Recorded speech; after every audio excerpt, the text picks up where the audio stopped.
नमो अरिहन्ताणं नमो सिद्धाणं नमो आश्चर्याणां नमो वध्यायाणं नमो लोये सवसागुणम् येषु पञ्च नमोकारो तव पावपणासनो मङ्गलानं च सव्येतिं परमं हवै मङ्गलम् परमं हवै।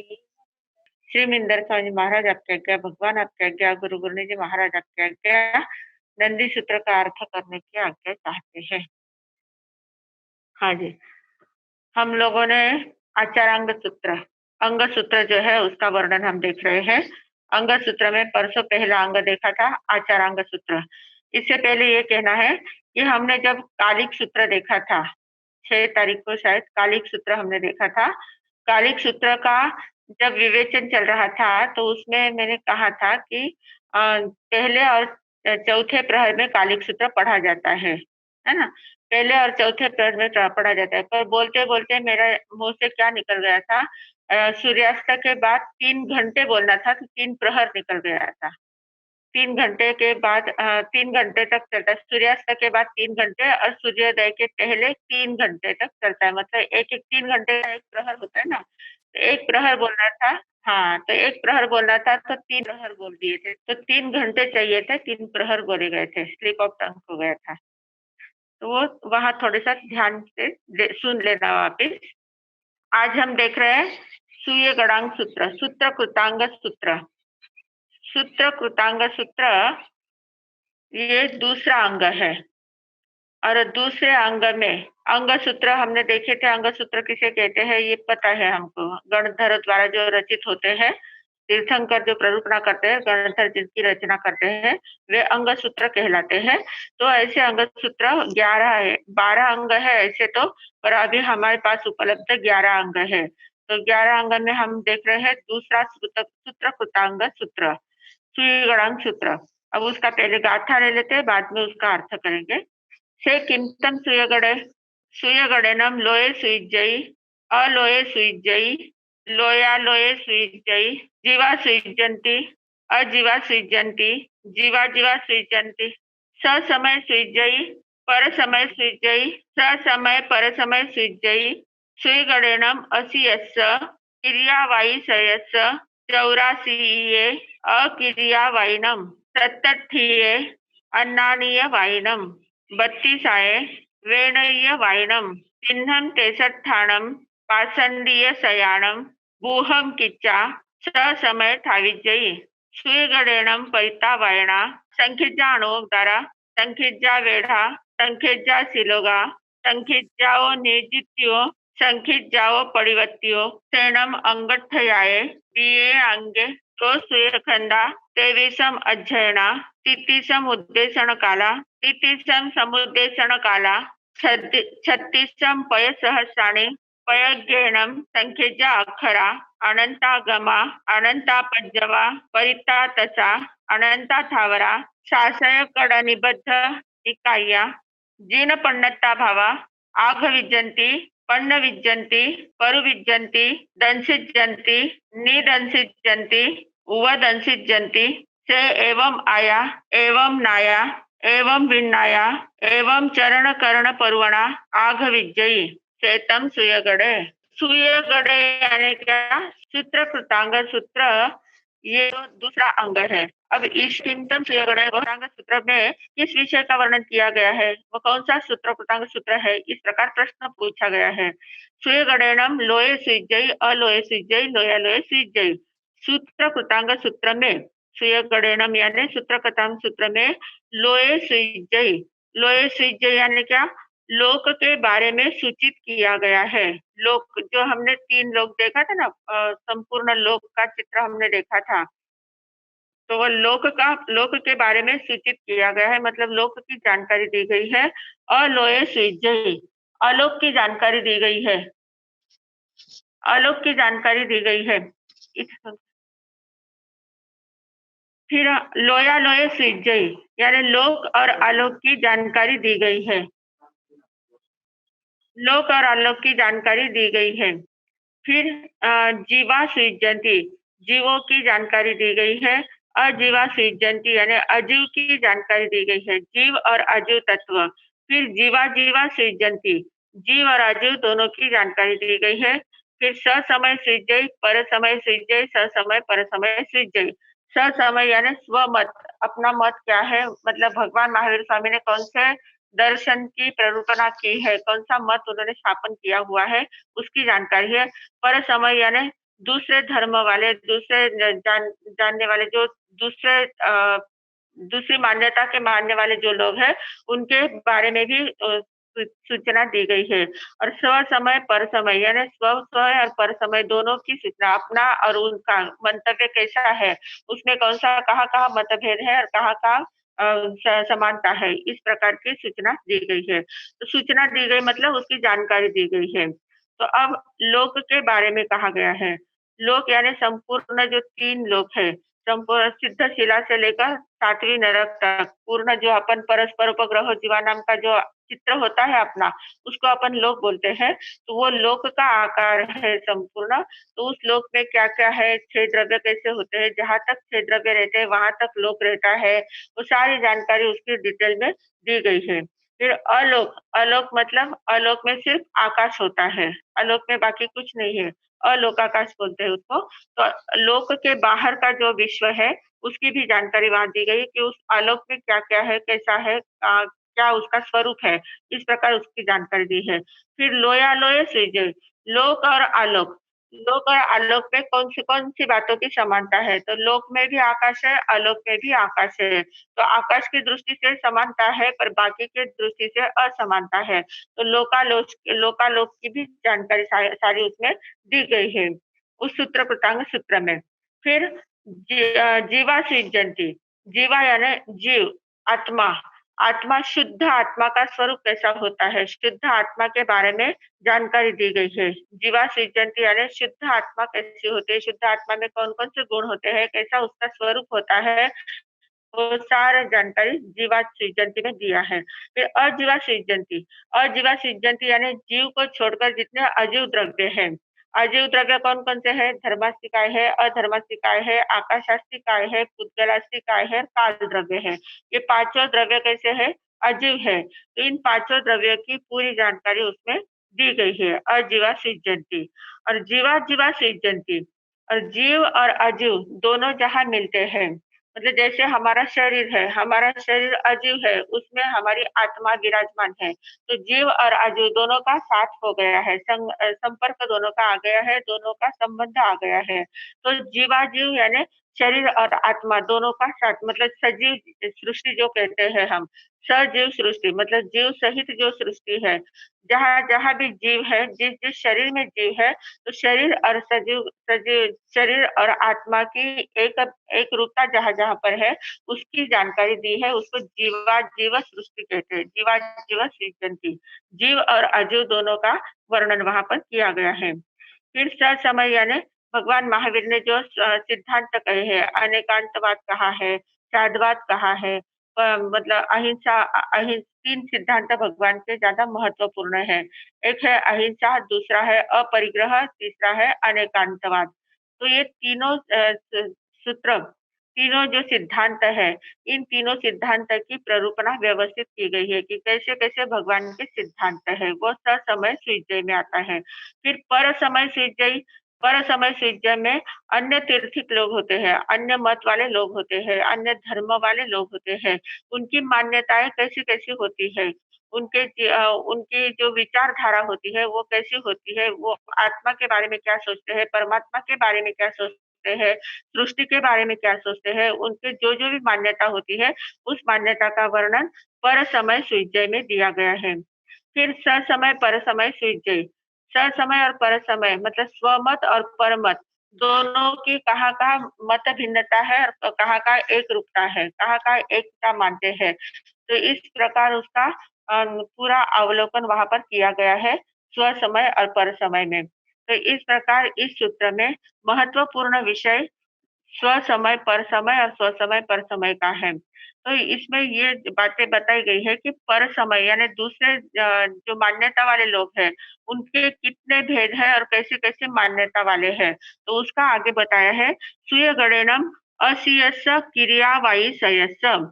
असीयस्य यानी 80, 80, 80 क्रियावाईसयस्य मतलब ऐसे क्रियावाई यानी क्रियावादी। क्रियावादी लोगों के जो 80 भेद है, 180 क्रियावाई सयस्य, सयस्य यानी शतस्य। 180 क्रियावादी के भेद है। क्रियावादी यानी क्या? कि जो आत्मा को तो मानते हैं, परमात्मा को भी मानते हैं, पर उनका कहना होता है कि क्रिया किए बिना कुछ भी नहीं होता है। सिर्फ ज्ञान पढ़ने से कुछ नहीं होगा, क्रिया तो करनी ही पड़ती है। और क्रिया को इतना ज़्यादा महत्व उन्होंने दिया हुआ है कि हर कार्य में क्रिया को महत्व दिया जाता है। और जितनी ज़्यादा क्रिया को महत्व देते हैं, तो उतनी क्रिया में ही उलझते रहते हैं। क्रिया क्या है? क्रिया शरीर से की जाती है। वास्तव में देखा तो क्या होता है, क्रिया कैसी होती है? शरीर से की जाती है और शरीर से की जाने वाली क्रिया को बहुत ज़्यादा महत्व दे देने के कारण जो आत्मिक शक्ति है, आत्मा का जो ज्ञान स्वरूप है, ज्ञान चैतन्यमय आत्मा जो है, अक्रिय जिसका स्वभाव अक्रिय है, मतलब जो करता कुछ नहीं है, आत्मा सिर्फ जानता और देखता है। तो आत्मा की शक्ति के ऊपर उन्होंने काम नहीं किया है, सिर्फ शारीरिक शक्ति पर काम किया हुआ है। तो इसलिए उनको क्रियावादी कहते हैं। तो क्रियावादी के 180 भेद होते हैं।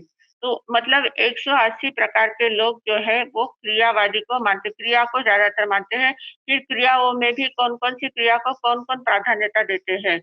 कौन किसी क्रिया को कौन पूजा-पाठ को ही प्राधान्यता देंगे, कोई सिर्फ सामूहिक प्रतिक्रमण करने को ही प्राधान्यता देंगे, कोई सिर्फ दान-धर्म करने को ही प्राधान्यता देंगे। इस प्रकार अलग-अलग जो-जो कार्य होते हैं, उन क्रियाओं की 180 भेद बताए गए हैं। तो 180 भेद क्रियावाई सयस्य सूयगणनम यानी सूत्रकृतांक सूत्र में असीयस्य क्रियावाई सयस्य, सयस्य यानी शतस्य, एक शतक यानी 100, 100 और असीयस्य यानी 80, 180 क्रियावाई यानी क्रियावादियों के भेद बताए गए हैं। क्रियावादी के 180 भेद बताए हैं। फिर दूसरा है 84 अक्रियावाइनम।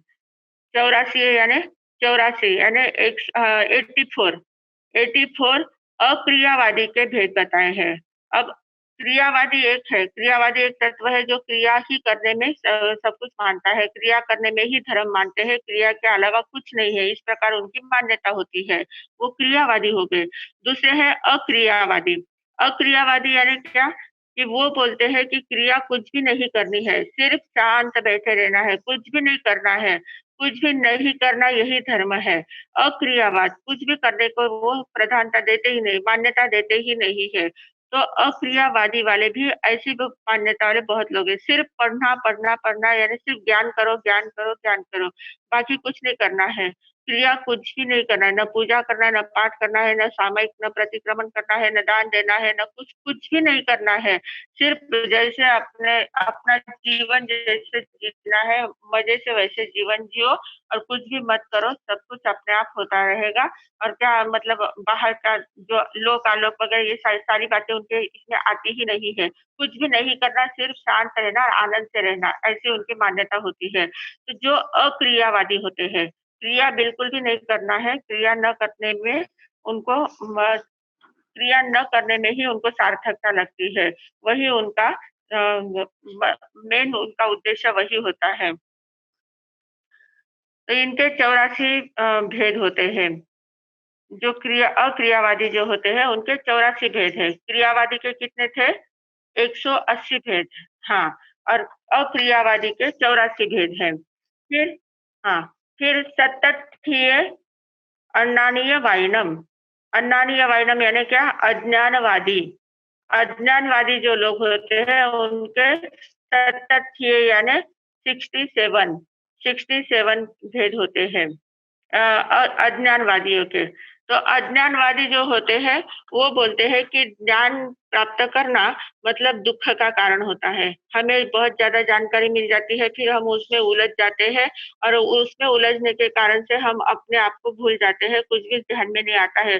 कौन क्या कहता है, कौन क्या कहता है, ये किताब में इस प्रकार का लिखा होता है, उस किताब में उस प्रकार का लिखा होता है, कहीं तालमेल बैठता नहीं है, हम उलझते जाते हैं और हमें सच्चा ज्ञान तो होता ही नहीं है और बिना काम की पंचायत हमारे दिमाग में बहुत ज़्यादा आ जाती है। उसकी अपेक्षा कुछ भी ज्ञान प्राप्त नहीं करना है, एकदम अज्ञान में ही एकदम आनंद है। इस प्रकार की मान्यता वाले भी लोग इस दुनिया में होते हैं, अभी भी है ऐसे। तो उनको पढ़ना-लिखना बिल्कुल भी अच्छा नहीं लगता है।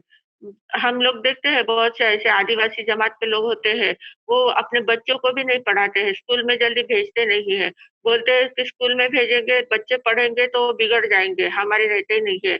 स्कूल में जो पढ़ते हैं वो बिगड़ जाते हैं। इस प्रकार की उनकी मान्यता होती है। वो एकदम अज्ञान में ही आनंद मानते हैं, अज्ञान रहने में ही एकदम सुख है। ज्ञान करके क्या करना है? ज्ञान में जो उलझते जाते हैं, तो ज्ञान में उलझने वाले को कुछ कहीं पर भी सुख नहीं मिलता है और ज्ञान में उलझने वाला एकदम से दुखी होता है और बहुत ज़्यादा अस्थिर हो जाता है, चंचल होता है और एकदम से बेचैन हो जाता है। तो इसकी अपेक्षा एकदम अज्ञानी रहना, अज्ञान में एकदम सुख होता है। जैसे बालक होता है, छोटा-सा बालक होता है, तो छोटे बालक को कोई ज्ञान किसी प्रकार का ज्ञान नहीं होता है, पर वो कितना सुखी रहता है। छोटा बालक एकदम आनंदी रहता है, उसको किसी प्रकार का ज्ञान नहीं है, तो उसको दुनियादारी भी पता नहीं है, कुछ तेरा-मेरा कुछ भी पता नहीं है। तो इतना अज्ञान है तो एकदम आनंद में है। इस प्रकार की उनकी मान्यता है। जैसे छोटा बालक होता है वैसा अपना जीवन होना चाहिए। किसी प्रकार के ज्ञान को प्राप्त करने की कोई आवश्यकता नहीं है। ऐसी मान्यता वाले भी लोग होते हैं, तो उनको बोलते हैं उनके कितने भेद हैं, अज्ञानवादियों के 67 भेद है। 67 भेद उनके हैं। फिर है 32 आए वेनय्य वाइनम। विनयवादियों के 32 भेद है। वेनय्य वाइनम यानी विनयवादी। विनयवादी जो लोग होते हैं उनके 32 भेद होते हैं। विनयवादी लोग जो होते हैं ना वो क्या करते हैं, उनका क्या कहना होता है कि विनय ही सर्वे सर्वा है, सबके आगे झुको, सबका विनय करो। सब विनय करना यानी सब कुछ पा लेना है। विनय के अलावा दूसरा कुछ करने की ज़रूरत ही नहीं है। बड़ों के आगे झुको, छोटे के आगे झुको, जीव के आगे झुको, अजीव के आगे झुको, सबके आगे झुकते जाओ, अपनी चेतना को एकदम झुकी हुई चेतना बना लो, एकदम विनयी बना लो, तो वो विनय को महत्व देते हैं और विनय से ही सब कुछ प्राप्त हो सकता है, ऐसी उनकी मान्यता होती है। तो इस प्रकार के विनयवादी जो होते हैं, तो उनको उनके भेद है 32, 32 आए वेनय्य वाइनम। फिर तिन्हम तेसट्ठानम पाषंडीय शयानम गुहम किच्चा ससमय थाविजय। तो तिन्हम तेसट्ठानम यानी 363 तिन्हम तेसट्ठानम यानी 363 पाषंडीय शयानम। शयानम यानी शतक तिन्हम शयानम यानी 363 यानी 63 पाषंडीय यानी पाखंड मत वाले, मतलब जो एकांत मत वाले होते हैं, जिनकी एक ही मान्यता होती है, वो दूसरी मान्यता को स्वीकार नहीं करते हैं, उनको एकांत मान्यता कहते हैं, उनको पाखंडवाद कहते हैं। मतलब जो अपनी मान्यता अब ये बात बराबर है, विनय करने से ज्ञान की प्राप्ति होती है, विनय करना ही चाहिए। अपना उत्तराध्ययन सूत्र में पहला अध्ययन ही विनय का है, बात बराबर है। पर विनय ही सर्वे सर्वा है ऐसा नहीं ना। विनय करना है, बराबर है, समय-समय पर विनय करना है, पर विनय के अलावा भी बहुत कुछ करने जैसा होता है ना, तो वो बाकी कुछ नहीं करना है, सिर्फ विनय यानी विनय ही करना है। तो ऐसी जो एकांतवादी मान्यता होती है, वो एकांतवादी मान्यता पाखंडवाद कहलाती है। करना सब कुछ है, ये सभी जितने भी है ना, अब क्रियावादी है, क्रियावादी में क्रिया भी करनी होती है, पर क्रिया ही करना नहीं है, जहाँ ही आ जाता है वहाँ पाखंडवाद आ जाता है। क्रिया भी करनी है, हम लोग क्रिया भी करते हैं, सामयिक प्रतिक्रमण आदि की क्रिया करते हैं, दान धर्म करते हैं, सब कुछ करते हैं। तो ये अ क्रिया सब प्रकार की करते हैं, हम भी करते हैं क्रिया, पर क्रिया ही करते हैं ऐसा नहीं है, क्रिया भी करते हैं। पर वो क्या मानते हैं कि सिर्फ क्रिया करने से ही मोक्ष प्राप्त हो सकता है, क्रिया करने से ही अपना कल्याण हो सकता है। तो उनकी एकांतवाद जो मान्यता होती है, वो पाखंडवाद कहलाती है। तो क्रिया भी करनी होती है, समय आने पर अक्रिय भी होना पड़ता है। अक्रिय यानी एकदम निश्चिंत होना है, शांत होना है, जब हम ध्यान करते हैं तब अक्रिय हो जाते हैं। तो ध्यान भी करना है। ध्यान करने से अक्रियता से ही हमें जितने हम अक्रिय होंगे, जितने हम निष्क्रिय होंगे, जितने हम स्थिर होंगे, जितने शांत होंगे, उतनी हम क्रिया से ही होगा ऐसा नहीं है। क्रिया भी करनी पड़ती है, समय पर अक्रिया भी करनी पड़ती है। फिर है अज्ञानवादी। अज्ञानवादी का भी अज्ञानवादी की मान्यता कैसी है कि सिर्फ ज्ञान प्राप्त करना ही नहीं है, कुछ किसी प्रकार की जानकारी प्राप्त करना नहीं है। तो ऐसा नहीं है, समय पर ज्ञान भी प्राप्त करना होता है, समय पर कहीं-कहीं अज्ञान में रहना भी अच्छा रहता है, कहीं-कहीं बहुत ज़्यादा ज्ञान भी प्राप्त करना ही पड़ता है। तो एकांतवाद वहाँ पर नहीं होना चाहिए, सिर्फ अज्ञान में ही रहे तो भी आनंद मिलेगा ऐसा नहीं है। अज्ञान में भी कभी-कभी आनंद मिलता है, बहुत सी बातें हमें पता नहीं होती है और कुछ हो जाता है तो हम अपने आप में मस्त रहते हैं, कहीं दुनिया में कुछ उलथा-पुलट हो जाती है, हमें किसी बात का पता नहीं चलता है, तो हम एकदम अपने आप में शांत रहते हैं, पर उस वो अच्छा नहीं है। अज्ञानी रहना बहुत अच्छा नहीं है, अज्ञानी से ज्ञान हमको प्राप्त करना ही होता है। अज्ञानी तो हम है ही, पर अज्ञान में रहना ही अच्छा नहीं है, अज्ञान से हमें ज्ञान में जाना है, ज्ञान प्राप्त करना चाहिए। तो अज्ञानवादी की जो मान्यता है, वो भी एकदम गलत मान्यताएँ हैं। फिर है विनयवाणम, विनय करना है, विनय भी करना है, पर विनय कैसे करना है? समय-समय पर विनय करना है, पर विनय ही सब कुछ है, विनय के अलावा कुछ नहीं करना, ऐसा नहीं है। तो ये जो चारों मत वाले हैं, क्रियावाद, अक्रियावाद, अज्ञानवाद और विनयवाद, ये चारों प्रकार के जो लोग होते हैं, इनके वाद बराबर है, इनके अगर ये सभी मिलकर रहते हैं तो बराबर हमारा जो अनेकांतवाद है, अनेकांतवाद में ये सभी वाद मिक्स हो जाते हैं, सभी वाद आ जाते हैं। कहीं क्रिया भी करनी है, कहीं अक्रिय भी रहना है, कहीं अज्ञानता में भी रहा जाता है, कहीं ज्ञान भी प्राप्त करना है, कहीं विनय भी करना है, सभी कुछ सब कुछ करना है, ये हमारी अनेकांतवाद की धारणा है। पर इनकी धारणा क्या है? ये एकांतवाद को पकड़ के रखते हैं। मेरा ही सच ऐसा जो मानते हैं, उनका एकांतवाद हो जाता है। एकांतवाद यानी क्या? सिर्फ एक को मानना है, बाकी सबको छोड़ देना है, बाकी सब सब गलत है, सब मैं ही सच सही हूँ। मैं ही सही हूँ जहाँ आ जाता है, वहाँ एकांतवाद आ जाता है और एकांतवाद जहाँ आता है, वहाँ मिथ्या दृष्टि आ जाती है, मिथ्यात्व आ जाता है और मिथ्यात्व के कारण वहाँ पाखंडवाद कहलाता है। तो इस प्रकार पाषंडीय शयानम चिन्हम तेषट्ठानम पाषंडीय शयानम, ये चारों मिलकर 363 भेद होते हैं। 180 प्लस 84 फिर प्लस 78 67 और फिर 32 ऐसे सब मिलाकर 363 भेद होते हैं और 363 भेद पाखंडवाद के कहलाते हैं। इन सभी का वर्णन इस सूत्र में किया गया है। सूत्र कृतांक सूत्र है। तो अब आप लोग कहेंगे कि इन पाखंडवादों का वर्णन अपने शास्त्रों में क्यों किया गया है? तो शास्त्र में इसलिए किया गया है कि क्योंकि आपको भी पता होना चाहिए कि एकांतवाद किसे कहते हैं, पाखंडवाद किसे कहते हैं, स्व समय क्या होता है, पर समय क्या होता है। सिद्धांतों के बारे में वास्तविकता हमें भी ध्यान में आनी चाहिए। अगर हम उनका अभ्यास नहीं करेंगे तो हमें अपना महत्व नहीं ध्यान में आएगा।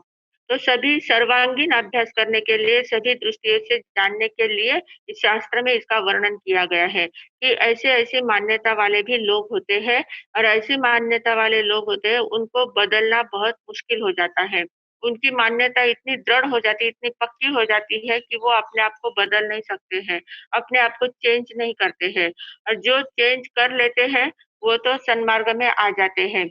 पर जो चेंज नहीं करते हैं, पकड़ जिनकी पक्की रहती है, जिनकी पकड़ बहुत ज़्यादा मजबूत रहती है, पक्की रहती है, वो कभी आगे आगे की मंजिल पा नहीं सकते। वो जहाँ है वहीं पर रहते हैं, आगे नहीं बढ़ सकते। तो इसलिए ये चारों चारों मान्यताओं के लोगों का वर्णन इस सूत्र में किया गया है, सूत्र कृतांग सूत्र में। और फिर सूत्र कृतांग सूत्र के बाद में इनका मेन वर्णन ये है, फिर आगे भी बहुत सारा वर्णन है उसमें। पहले हम ये गाथा देख लेते हैं। सूयगणनम परितावायणाम, मतलब इसकी वाचना कैसी है? परितावायणा, ये सारा पहले के अध्ययन में हो चुका है। पहले आयतारंग में ये सभी बातें आ चुकी है, फिर भी उसका रिपीटेशन मैंने कहा था ना, हर एक में उसका रिपीटेशन आएगा। तो सूयगणनम परितावायणाम, वाचना उसकी परिमित है। वाचना यानी क्या?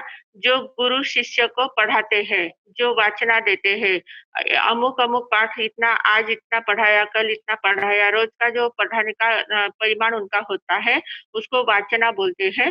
तो वाचना कैसी होती है? परिता वायना यानी परिमित वाचना होती है। संखिजा अनुयोग द्वारा, संखिजा अनुयोग द्वारा यानी संख्यात अनुयोग द्वार है। अनुयोग द्वार यानी सूत्र और अर्थ का संबंध बराबर अनुसंधान लगाना, अनुसंधान लगाने की जो क्रिया कला होती है, उसको अनुयोग द्वार कहते हैं। तो वो अनुयोग द्वार संख्यात प्रकार के अनुयोग द्वार है। संखिजा वेढ़ा, वेढ़ा का अर्थ क्या किया था? छंद। वेढ़ा यानी छंद।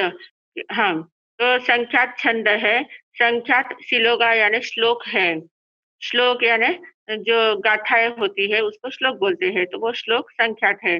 संखित जाओ निजुक्तिय, निर्युक्तियाँ, निर्युक्तियाँ यानी समझाने की पद्धतियाँ।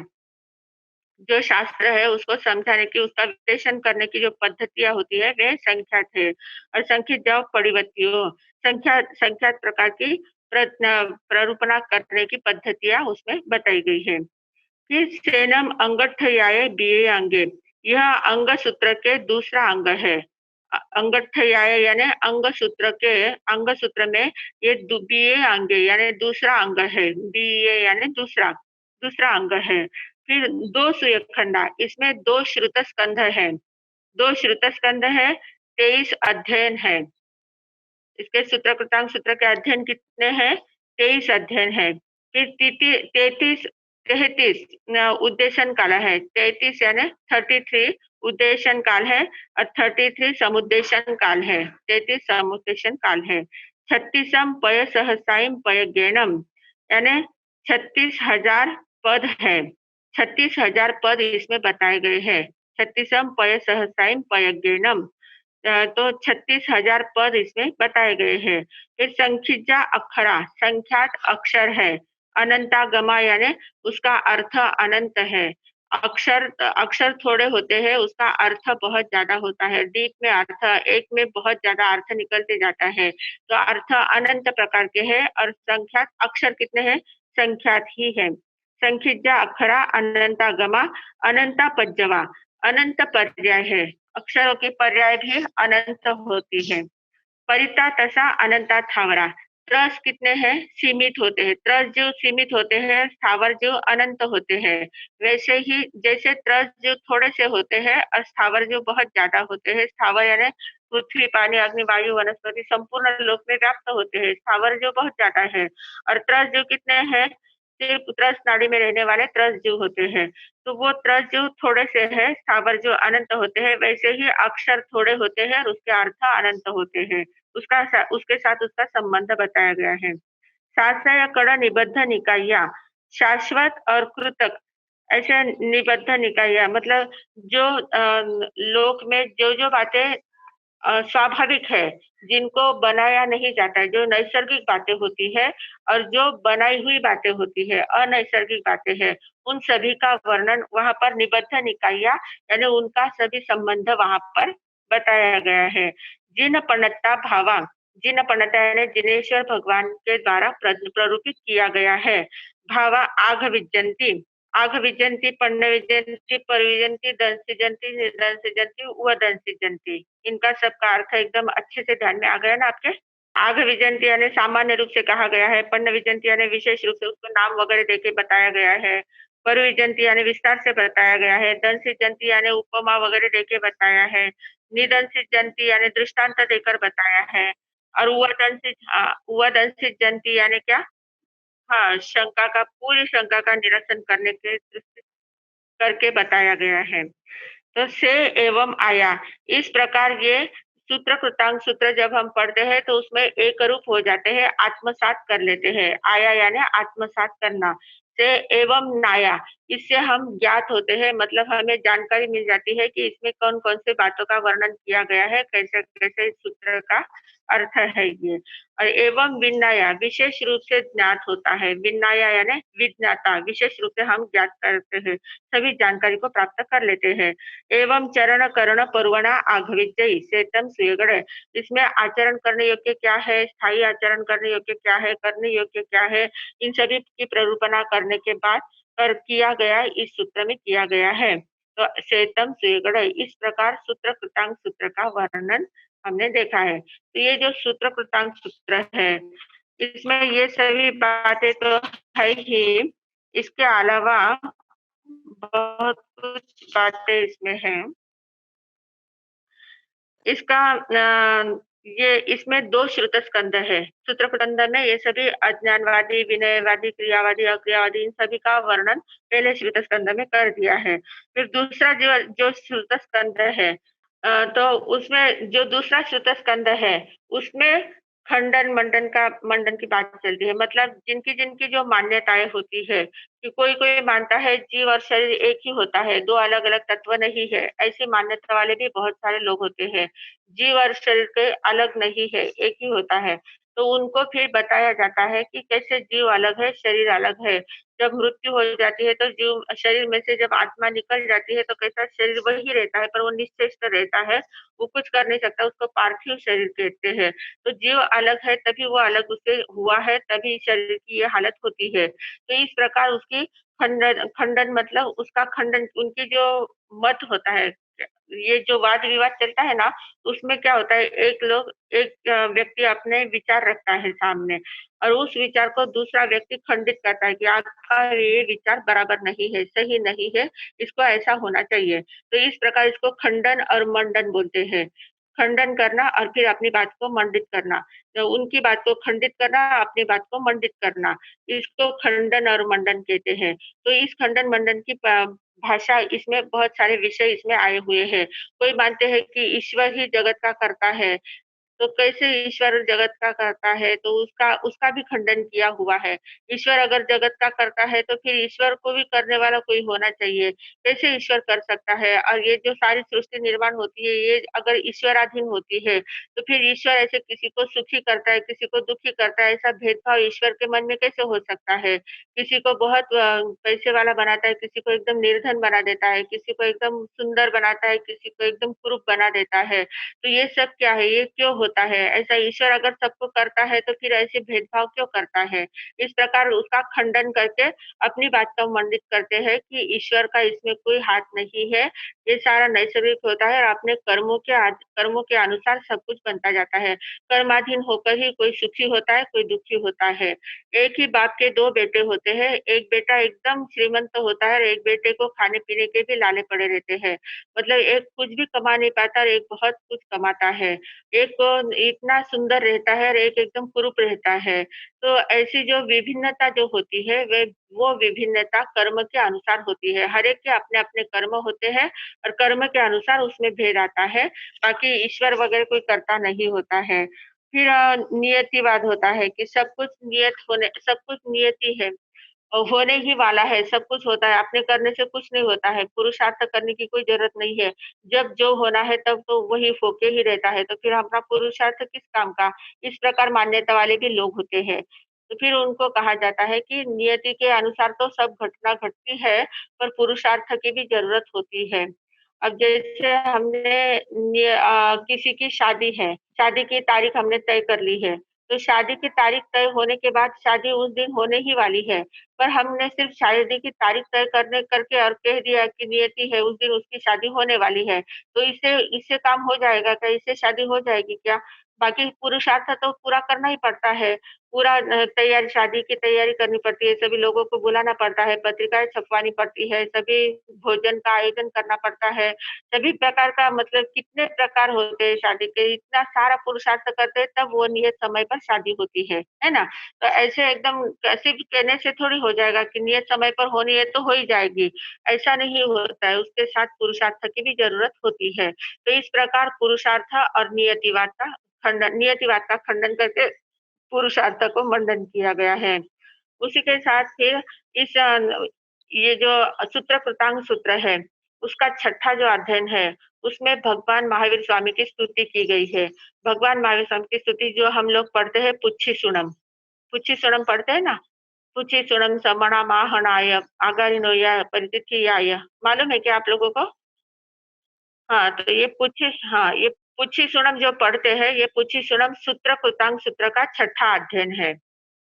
हम सिर्फ पुच्छी-सुड़म ही पढ़ते हैं, बाकी बाकी सूत्र नहीं पढ़ते उसका, पूरा शास्त्र नहीं पढ़ते हैं और सिर्फ पुच्छी-सुड़म जो पढ़ते हैं, वो सूत्र कृतांग सूत्र का छठा अध्ययन है। तो इसमें भगवान महावीर स्वामी के पूरा वर्णन उनका उनकी विशेषताएँ सब बताई है और भगवान महावीर स्वामी का जीवन पूर्ण उसमें बताया गया है। तो उनकी भगवान महावीर की स्तुति वीरत्वई नाम से वो प्रसिद्ध है। वीरत्वई यानी भगवान महावीर की स्तुति। तो वो पुच्छी-सुड़म का छठा अध्ययन उसमें है। फिर गोशालक का वर्णन इसमें आता है।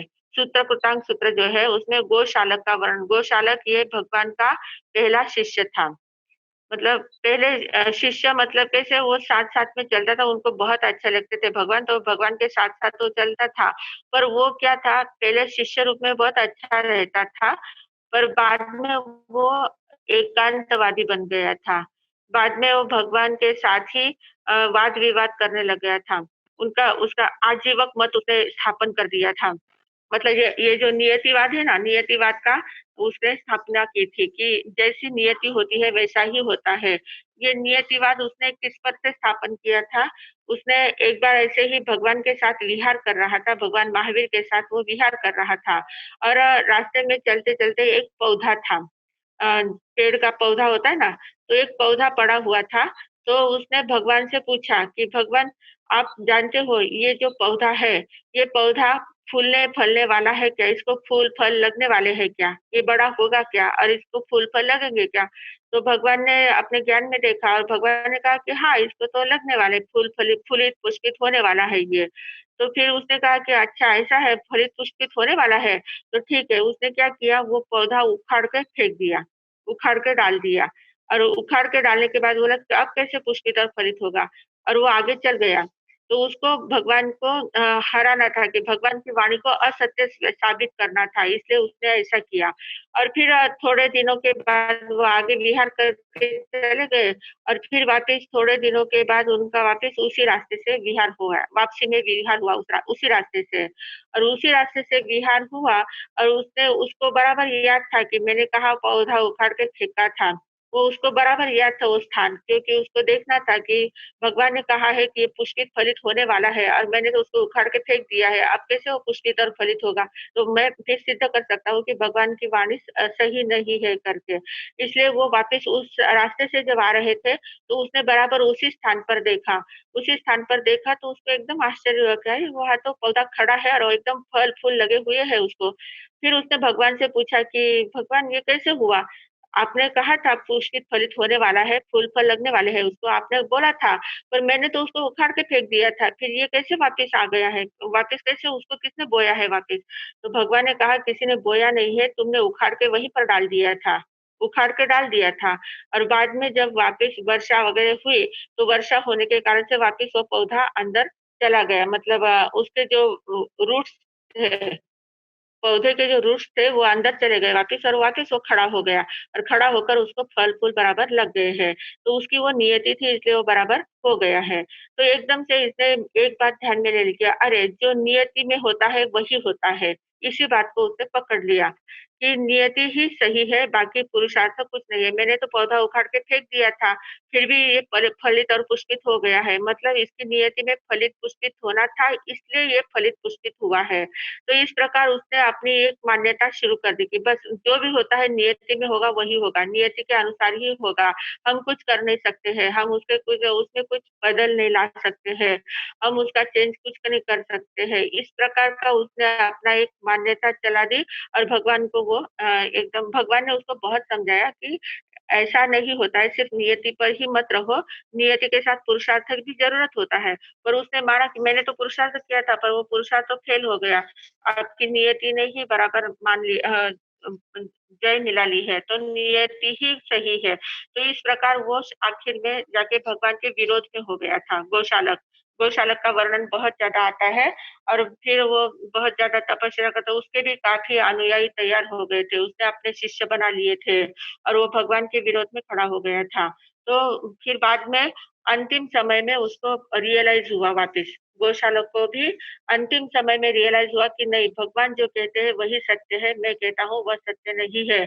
मैंने अपनी अल्पमति के कारण, अज्ञान के कारण एक ही बात को पकड़ लिया था और मैंने उसकी प्रवृत्ति कर दी है, तो मैं झूठा हूँ, भगवान ने कहा वही सत्य है। तो इस प्रकार उसने अंतिम समय में आलोचना की थी और उसके जितने भी शिष्य थे, सभी शिष्यों को वो कहता कि आप भगवान के शरण में जाओ, मेरे शरण में मत रहो, मेरे पास मत रहो, मेरा सब झूठा है, उनका सही है।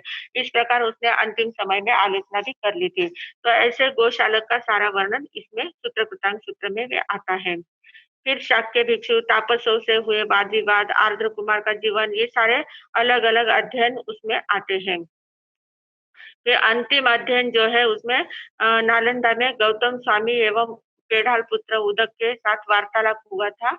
और वो मतलब जो कथाएं है अलग अलग प्रकार की, उन कथाओं का वर्णन भी इसमें आता है। तो इस प्रकार ये पूरा सूत्र कृतांग सूत्र बताया गया है। सूत्र कृतांग सूत्र में ये सारे बातें आई हुई है। तो ये सूत्र कृतांग सूत्र एकदम जितनी दृढ़ता से हम पढ़ते हैं, सूत्र कृतांग सूत्र पढ़ने के बाद हम अपने सिद्धांतों में अटल हो जाते हैं, हमारा सिद्धांत, हमारी दृष्टिकोण एकदम सही हो जाता है, क्योंकि उसमें सभी प्रकार की दृष्टियों से वर्णन किया हुआ है। सही क्या है, गलत क्या है, कैसी मान्यता हमारी हम कैसी मान्यता को पकड़ लेते हैं, हमारी दृष्टि कैसे बदल जाती है, सारा वर्णन उसमें आया हुआ है। तो ये बहुत अच्छा सूत्र है, सूत्र कृतांग सूत्र। तो इस सूत्र कृतांग सूत्र के हमने आज जानकारी प्राप्त कर ली है।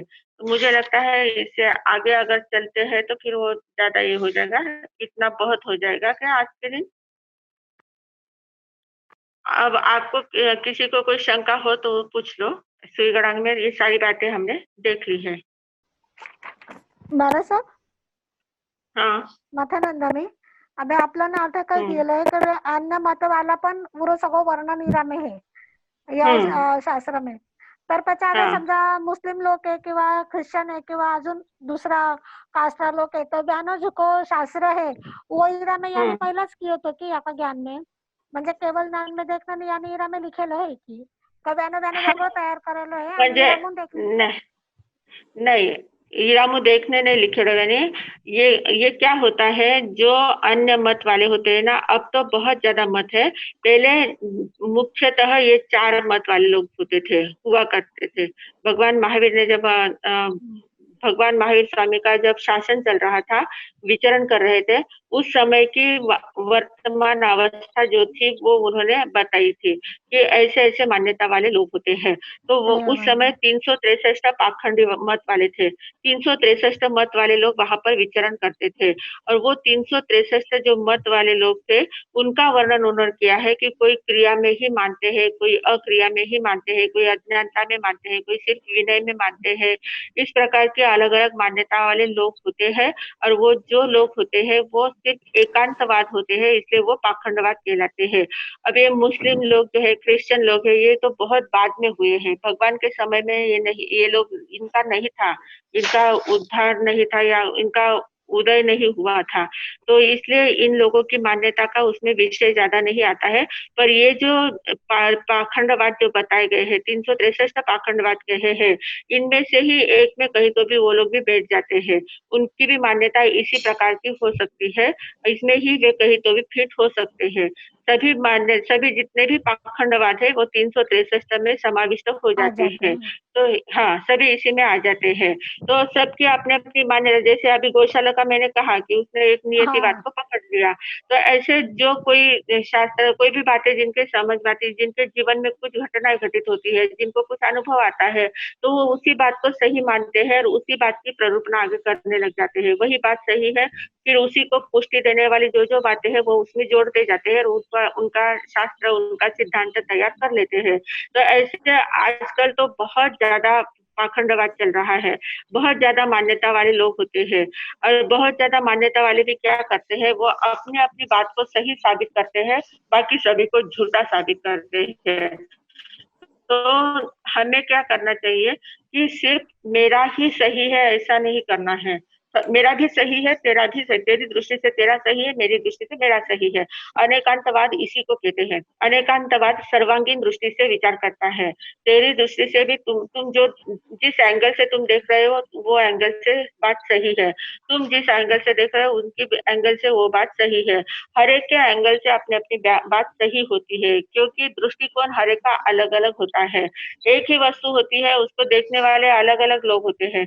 अलग अलग लोगों का अलग अलग क्षम होता है, अलग अलग दिमाग होता है, अलग अलग प्रकार की बुद्धि होती है, विचारधारा अलग अलग होती है। तो वो अपने ही विचारधारा से, अपनी ही बुद्धि से, अपने ही क्षम से उस बात का चिंतन करते हैं और उसको उसी दृष्टि से वो देखते हैं। पर उसी दृष्टि से देखते वो बात सही है, पर उसी दृष्टि से सही है ऐसा नहीं है। उस दृष्टि से देखना ये बात सही है, पर सही वही है, उनकी बात वही सही है ऐसा नहीं है। ऐसा नहीं है, उनका भी सही है, इनका भी सही है, सभी सभी सही के है हम। दृष्टि से अगर देखा गया तो वो अनेकांतवाद कहलाता है। और भगवान का यही सिद्धांत महत्वपूर्ण है, जो किसी भी धर्म में नहीं बताया गया है। जो अनेकांतवाद जो है वो किसी भी धर्म में प्ररूपित नहीं किया गया है। इतना सर्वांगीण विचार किसी ने नहीं किया हुआ है। सब अपने अपनी ही मान्यता को प्राधान्यता देते हैं और अपने अपनी मान्यता को ही आगे बढ़ाते हैं। बाकी सभी को स्वीकार करना बहुत बड़ी बात होती है। सबको स्वीकार करके सबको लेके चलना बहुत बड़ी बात होती है। और वो हिम्मत सिर्फ भगवान महावीर स्वामी में थी। उन्होंने सभी को लेके चले हैं और सभी की मान्यताओं को स्वीकार करते हुए अपने मत का मंडन उन्होंने किया हुआ है। तो इस प्रकार इसीलिए इनका परिचय इसमें दिया है इस सूत्र में कि ऐसे ऐसे मान्यता वाले भी लोग होते हैं। तो उनके बहकावे में नहीं आना है, उनकी बातों को हमें समझ के लेना है और वास्तविकता क्या है ये हमें जानना चाहिए। किसी भी बात को तुरंत मान नहीं लेना चाहिए, किसी भी बात को उसकी तह तक जाना है, उसमें वास्तविकता क्या है ये हमको देखना है। और वास्तविकता देखने के बाद जब हमें वो रियलाइज होती है तभी उसको स्वीकार करना होता है। सिर्फ किसी ने कहा इसलिए वो सही है बात, ऐसा नहीं। अंधविश्वास नहीं रखना है, अंधश्रद्धा नहीं रखनी है। अपनी मतलब अपने ज्ञान चक्षु से हमें उस बात को रियलाइज करना है। जब हमारे ज्ञान चक्षु से वो बात रियलाइज हो जाती है तभी वो बात सत्य मानी जाती है। तो इस प्रकार सत्य की परिकल्पना भगवान महावीर स्वामी ने की हुई है। मथुरा में। हाँ आगे। हाँ मथुरा हाँ जी, हाँ जी, महाराज आटे फक्त हाँ त्यांनी कितना प्रकार मान्यता आहे वो की पण उरामेला काही बरोबर आहे काही चूक आहे वो पण केलं आहे म्हणजे ये इतना जर त्याचे हाँ 337 पाखंड आहे वे क्यों नहीं मानना काही चूक है वो पण केलं आहे हाँ तो हे म्हणजे ये वो प्रकार पण आहे किया क्योंकि हाँ हाँ इतने प्रकार है। तो ऐसे उनकी जो मान्यता है ना वो एकांतवादी है। वो एक ही दृष्टि से विचार करते हैं, एक ही दृष्टि से सोचते हैं, इसलिए उनकी मान्यता वो पनप जाती है। तो एक ही दृष्टि से जो सोचते हैं उनकी मान्यता गलत होती है। तो उनको उनका उनकी बात एक अंश से सही है। मैंने कहा था ना आपको, क्रियावादी भी सही है, क्रिया भी करनी हाँ, चाहिए, अक्रिय निष्क्रिय भी रहना चाहिए, अज्ञानी भी चाहिए, विनय भी करना चाहिए। पर वो क्या है, सिर्फ वही करना है ऐसा नहीं है, उसको भी करना है। उनकी भी बात सही है, इनकी भी बात सही है, पर एक एक दृष्टि से उनकी बात सही है। क्योंकि जो भी घटना घटती है, जो भी हमारे सामने सिद्धांत होते हैं वो अनेकांत दृष्टि से होते हैं। सभी दृष्टि अनेक दृष्टियों से वस्तु जो होती है वो अनंत धर्मात्मक होती है। एक जो वस्तु होती है उसमें अनंत गुण होते हैं। तो उन सभी गुणों को हमें देखना चाहिए। हम सिर्फ एक ही गुण को लेकर उसी का बखान करते रहेंगे, उसी को मान्यता देंगे, बाकी सबको गौण कर देंगे तो ऐसा नहीं चलता है। तो सभी के गुण लेके चलना है, तभी वो सर्वांगीण ज्ञान हमको हो सकता है। एक ही दृष्टि से विचार करेंगे तो एकांत ज्ञान हो जाएगा। तो इसलिए भगवान ने कहा है कि इतने मान्यता वाले जो लोग हैं उनकी बातें भी सही है, पर उनकी ही बातें सही है ऐसा नहीं है। उनकी बातें भी सही है, उनकी बातों को भी समाविष्ट करना चाहिए। सभी की बातों को समाविष्ट करके हमें अपना निर्णय लेना चाहिए, अपना ज्ञान करना चाहिए। इस प्रकार की मान्यता उसमें बताई गई, इस प्रकार का वर्णन उसमें किया गया है। मतलब शास्त्र में तो सिर्फ बताया जाता है कि ऐसे-ऐसे लोग होते हैं, ऐसे-ऐसे मान्यता वाले लोग होते हैं, किनका क्या कहना होता है, किनका क्या कहना होता है। वो जब हम अभ्यास करते हैं तब हमें वो दृष्टि प्राप्त करना है कि अच्छा इनका ये कहना है, इनका ये कहना है, तो इनकी दृष्टि से ये बराबर है, इनकी दृष्टि से ये बराबर है। तो फिर हमें अपनी दृष्टि बनाना है कि हाँ, सभी की दृष्टि से अगर ये बात सही है, तो इस बात को इस टाइप से हम प्रस्तुत कर सकते हैं। इस प्रकार एक एक व्यक्ति होता है, जैसे घर में एक व्यक्ति है। अब गर्मी की छुट्टियों के दिन होते हैं, छुट्टियों में बहुत सारे बच्चे बहन के, भाइयों के, आजू-बाजू के सभी बच्चे इकट्ठे हो जाते हैं। बच्चे आंगन में खेल रहे हैं और घर का प्रमुख व्यक्ति सामने आ रहा है। तो प्रमुख व्यक्ति सामने आया तो तुरंत एक एक क्या कहेगा कि मेरा भैया आया, भैया आया, भैया आया। दूसरा कहेगा नहीं मेरे पापा आए। तीसरा कहेगा नहीं मेरा पुत्र आया। मामा। कोई कहेगा मेरे मामा आए, कोई कहेगा मेरे चाचा आए हैं, कोई कहेगा मेरे भाई आए हैं। ऐसे सब अलग-अलग प्रकार से सबकी मान्यता है। तो सब अलग-अलग नाम से उसको पुकारेंगे। कोई भाई कहेगा, कोई भतीजा कहेगा, कोई चाचा कहेगा, कोई मामा कहेगा, कोई पुत्र कहेगा, कोई पति कहेगा। सब अलग-अलग मान्यता से उसको पुकारेंगे। पर इसमें कौन सही है और कौन गलत है? सभी सही है और सभी बराबर है। सभी सभी अपनी-अपनी सही जगह पर होते हैं। सही है। हाँ। हाँ, सभी सभी अपनी-अपनी जगह पर अपने-अपने सही है। स्थान पर सही होते हैं, कोई गलत नहीं होता है क्योंकि हर एक की दृष्टि से भांजे की दृष्टि से मामा है, भतीजे की दृष्टि से चाचा है, चाचा है, बराबर। बेटी के दृष्टि से पिता है, पता। पुत्र माँ की दृष्टि से पुत्र है, पत्नी की दृष्टि से पति है, बहन की दृष्टि से भाई है। तो सभी के अपने-अपनी दृष्टि से बात सही होती है। पर अगर वो कहेगा कि नहीं बहन बहन कहेगी कि नहीं मेरा भैया ही है, बाकी कोई कुछ नहीं बोलना, उनको सिर्फ भैया ही बोलना, तो चलेगा क्या? ऐसा नहीं नहीं चले। चलता है। एकांतवाद इसको एकांतवाद कहते हैं कि वो भैया ही है, बाकी कुछ नहीं है। ऐसा अगर कहे तो वो एकांतवाद हो जाएगा। पर वो भाई भी है, मामा भी है, चाचा भी है, भतीजा भी सब कुछ है उसमें। सभी प्रकार के रिश्ते उसके साथ जुड़ जाते हैं, तो ये अनेकांतवाद हो जाता है। इन सभी रिश्तों को स्वीकार कर लिया तो अनेकांतवाद है। एक ही रिश्तों को पकड़ कर रख लिया तो वो एकांतवाद हो जाता है। तो इसी प्रकार इसमें कहा है कि क्रियावाद भी चलता है, अक्रियावाद भी चाहिए, अज्ञानवाद भी चाहिए, विनयवाद भी चाहिए। विनयवाद भी सभी चाहिए। प्रकार चाहिए पर सभी एक-एक ही नहीं चाहिए, सभी को साथ में लेकर चलो। साथ में। सभी साथ में जब रहते हैं तब वो अनेकांतवाद हो जाता है। तब अपना स्वमत स्थापित हो सकता है। इस प्रकार। आया ध्यान में? हाँ, मतलब। चलिए अच्छा है, धन्यवाद। जम हाँ जी, जम भाई जम बच्चा मिले हिणक्षरम अचक्षरम पयहीनम विनयहीनम जोगहीनम घोषहीनम सुक्षुदिनम दुत्थु परिचयम अकाले कहो सज्जाओ काले न कहो सज्जाओ असज्जाए सज्जायम सज्जाए न सज्जायम भणता गुणता विचारता ज्ञान और ज्ञानवंत की आशा तना की होय तो तस्मिच्छामि टुकड़म।